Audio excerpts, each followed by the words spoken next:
So you know that applying to stages is an amazing way for you to get momentum, but it's not the only way that's incredibly effective. Better said, we're diving into more and more magical ways to not only create but also magnetize stages. And right now we find ourselves in level 2, where we will focus on, okay, there are stages that other people define as stages, and then they're asking speakers to join. Now we're going to look at when we think of what stages are. Can we create stages that other people might not see the opportunity to yet? An example. When I started to ask myself, where can I practice my keynote? Where can I get more practice? And where can I really get feedback from a real audience that doesn't know me yet? I started to look through my own network, all the people I know. I started to look through my contact list, through my WhatsApp list, through my LinkedIn list, my Facebook friends, my Instagram followers, my family members, my neighbors, the people that I knew from past jobs, right? And I started to ask myself, where are groups already coming together without a speaker, but it would be useful for them sometimes to get a speaker to share something inspiring. And the first person who popped into my mind was my aunt. Because my aunt is a teacher for high school students, and she was teaching in that time something around entrepreneurship. And I'm like, okay, I can do something around that theme, and I can practice what I have to share in that group, because they're looking at my aunt to my aunt's face the entire year. They probably can use some variety. And I think my aunt would really appreciate if I would help her out, basically by creating a whole class for an hour and entertain her students.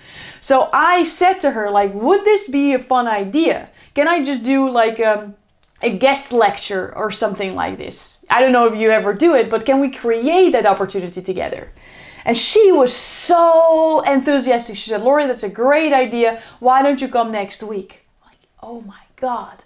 So this was me standing there in front of, what was it, like maybe 10, 15 people. Some of them were on their phone the entire time. But it gave me practice in a different environment, in front of different people. I got different kind of questions. Some people understood one part, but the other part, they were clueless. So I got so much data that helped me get to the next part. So for you, it's a fun question to think, what are opportunities where people could use a speaker, they just don't realize it yet. And this gives me the reps, or this gives me paid opportunities that are actually not there when I don't create them.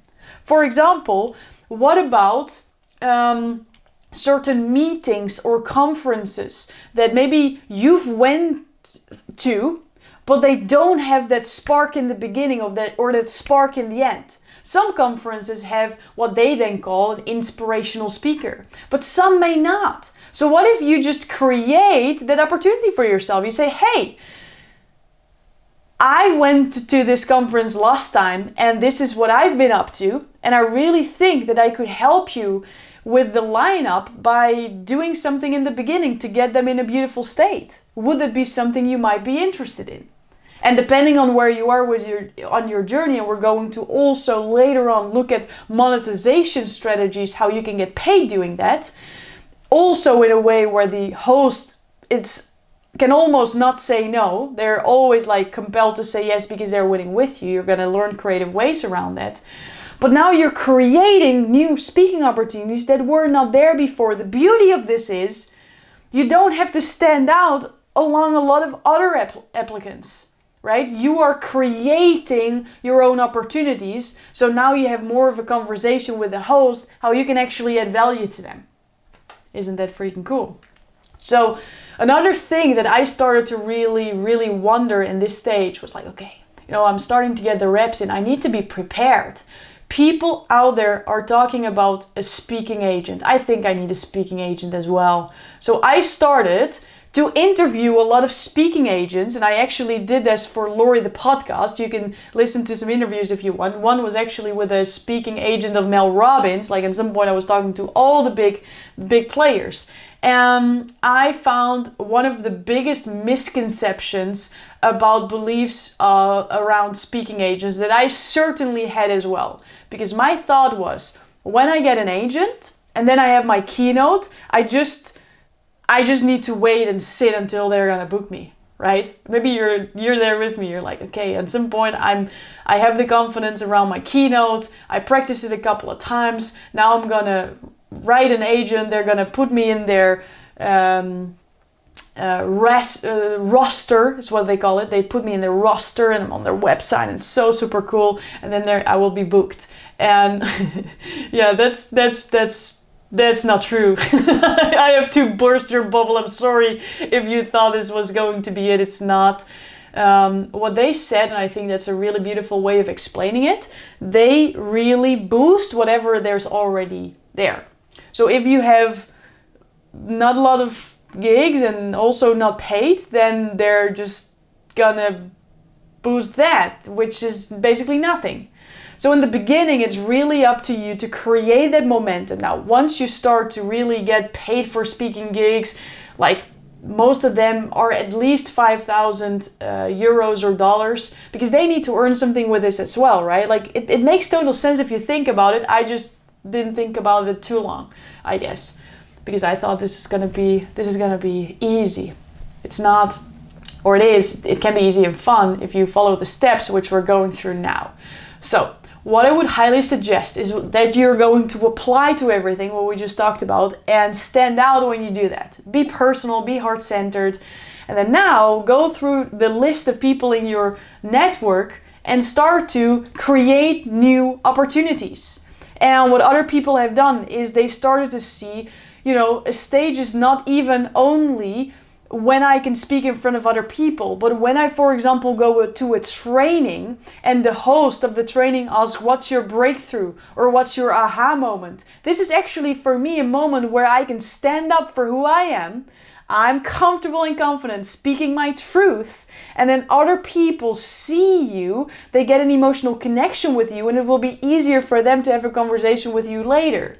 Someone went to church and thought, you know what, why don't I just create a moment in church, because there's a lot of people listening to the priest anyways. There's so many places where people already come together that you're probably already part of, that you just never recognize the opportunity for you to create something. Groups you're in, accountability groups you're in, like all of those. Actually, let's finish off with one last moment. One time I was part of a training, a business training that was happening in Italy. It was absolutely beautiful. A lot of amazing savvy entrepreneurs were there, and there was already a schedule created. And when I was there, like being a speaking coach, I thought, there's no real moment where we're talking about speaking skills, even though it's so important, because when you can articulate your value in a better way, people understand the value, people are easier to say yes. And then when you know how to create emotional connection and open loops and all those beautiful things, like they need to know all of this. So I asked the host, I said, hey, you're doing such an amazing job, this is an amazing program, and I was wondering, would it be okay if I just share what I know to the people there about public speaking, because I really think it's in line with what you want to create, which is basically helping the people there to have more impact and more income, and it will help them to learn about speaking. Would it be okay? And for me, it was an amazing place to do it again and get more reps and get more feedback, get more footage. And he said, of course. I should have asked you, what do you think he would say if someone had said, hey, can I contribute to you? I don't need anything in return. Of course. And I can tell you, and we're not yet in the monetization, but I 15x'd my investment doing a free speaking engagement because people were so memorized and other people wanted to work with me later.